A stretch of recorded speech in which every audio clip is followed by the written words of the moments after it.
Where are we? I don't know. We're at a place, super cool place in Santa Monica that has the kind of menu that looks like this. And we are talking about...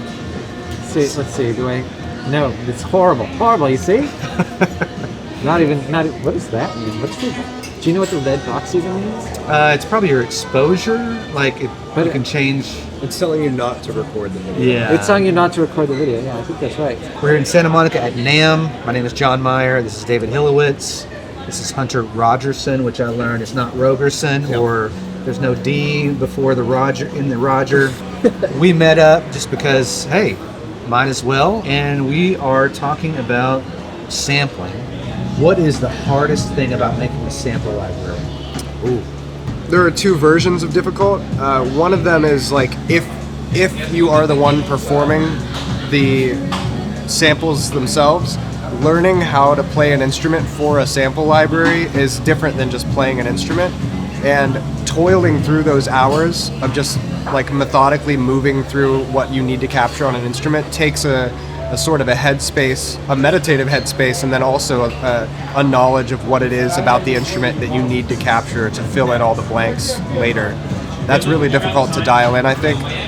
And then the other part is the willingness to try something that you won't know will be good or bad until you have put in a lot of time editing and dropped it into a sampling engine.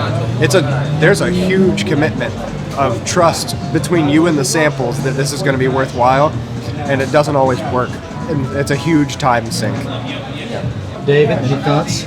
Yeah, I mean, I think loss of perspective is always dangerous. I think that like the idea that like, you know, you're sampling something, like let's say you sample a violin and you think it's going to sound really great when you record a certain way because you've done some tests, and then you kind of obsess over trying to get it to sound as realistic as possible or as much the way you think it should sound. And you forget that at the end what you're looking for is to just have something that's inspiring and playable. And sometimes that's actually not very many samples. It's just they just have to sound really beautiful. And you know, I always know when I have a good instrument because I forget that I'm playing a sample and I just start playing, you know, trying out ideas, and you know, I kind of get lost in it. It's not necessarily a complex sample or something that like I spent a lot of time on. I feel like there's almost no correlation between the level of effort that I put in and the end result. Like it's more about staying in the headspace of thinking like, is this something I would want to hear in my track? I think that's the loss of perspective. That's the thing that you have to worry about. Like you don't want to like get so wrapped up in trying to be meticulous that you forget that what you're trying to do is make something that's inspiring to people. Yeah. I like the process of trying to make things work. I've had to, for lack of a better phrase, polish so many turds in my years of making music and recording other people's music that had no business doing it, that it's a challenge to try to make it sound right. So I love the process of tweaking the sounds and saying, okay, I'm going to salvage this, or I'm going to turn this into something that fits my aesthetic. The physical process of making the sounds, especially when it's a big library, drives me crazy. It's hard with pianos to figure out the balance between velocity layers and round robins, because you do enough velocity layers. They act as round robins. They act as round robins, yeah. And so then it becomes like, what's the easiest way to get the best performance while recording it? Yeah. You know, because so you just get lost in doing the same velocities over and over again, or so. Yeah, I struggle with that. You know, yeah. What makes the most sense? I haven't done like a real deep sampling like that in a long time at this point, just because. Although I do find there's almost something zen about those projects where you get to a point where you're like on hour 2 already, and you're just kind of like, your breathing slows down, you can feel your heart rate change, and you just like, it's almost meditative, but you really do have no idea how it's going to sound at the end of all of that work. I started making a template for sampling a piano, and you start adding in everything, and then you add in the round robins, and you look at the time, and I'm like, oh my gosh, am I ready to spend 8 hours or 4 hours, you know, whatever it is?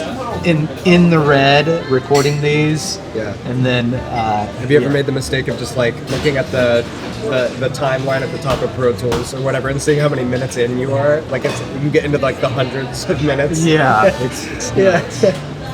I mean, I also made the mistake of making an Excel spreadsheet for this one that I'm working on now, and like I had this automatic, like math function happening so that as I input how many layers and round robins I would have, it would give me a total for that patch, and then it would total the whole thing at the bottom. Yeah. And like by the time I was like halfway through documenting it, I kept like looking over to that number at the bottom and like not wanting to add anything else because it's like 2,000, 2,500, 3. I'm like, oh yeah, god, no, I and, like, know the sample I'm like, map this is scaring. Yeah, it's scary. combinatorics or something. Yeah, it's Yeah. it's brutal. That's when I started. I'm just like, well, if I got rid of one round robin, I'd just drop that number by a third or whatever. And then you have this moral crisis where you're like, yeah.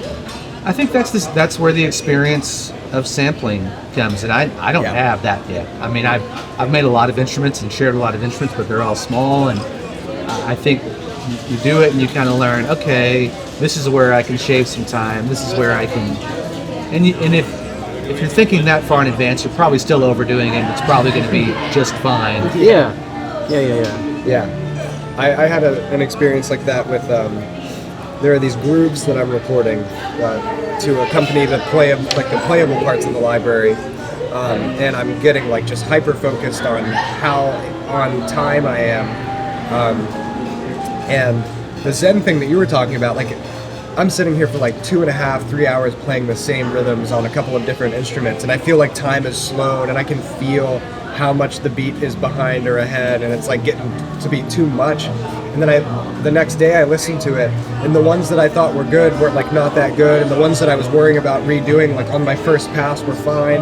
Yeah. And then you get to a point where you're like, well, I kind of want it to be a little off, at least in this. Right. Yeah. in, You want to in have this some character. setting. Yeah, this is not something that I'm imagining people putting to like a synth arpeggiator that has to be perfect. So I'm like, oh dude, I can't be sucking the life out of this. Yeah. I want these notes to flam against each other. So I'm like choosing the ones that aren't that good on purpose. And so I've wasted who knows how many hours doing like 8 versions of this groove, and I shouldn't have bothered. Yeah.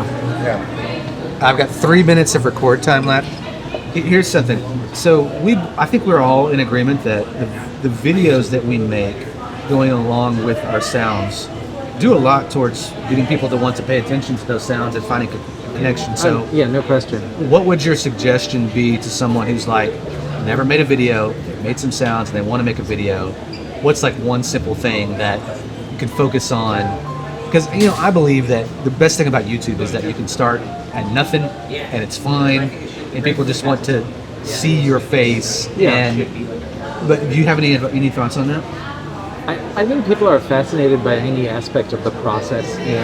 Really, it's like Piano Book has like you can embed a video, and I watch those a lot, and I love just seeing all the different places that people work. Like sometimes it's like a dorm room, sometimes it's a studio. It's like they're completely different every time, and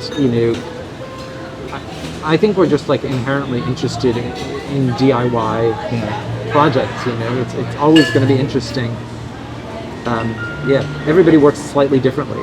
Yeah, I had somebody say in one of my videos, it's like, I love seeing where you live, and I'm like, I live in the suburbs of Dallas. It's not, but it's totally different to that person who lives in this place, and I want to see where they live. I'm fascinated by that. Yeah, and it's just showing it like it goes so far without saying a word. Just like showing where you work. Yeah, it's important, and it makes you feel like you're there. You got 2 minutes on it.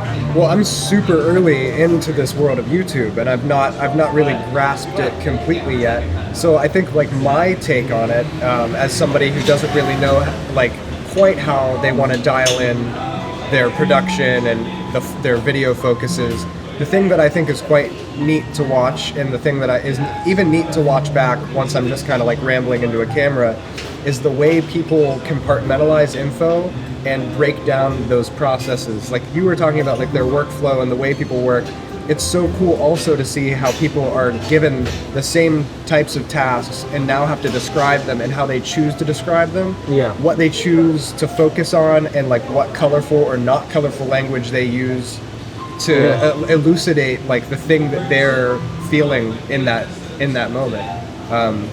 It's really cool because there are so many different types of creatives, and the language they use to envelop their process really reveals a lot of that. You're probably just scared or embarrassed or afraid that someone's going to say something you don't like, and you need to get over it. Because you you need to will. share. Yeah, you need to share what you've made and move on to the next thing. That's my best piece of advice. That's a good one. All right, 0 minutes. It's still going, but it says 0 minutes. But we're going to go ahead and sign off. Talk soon.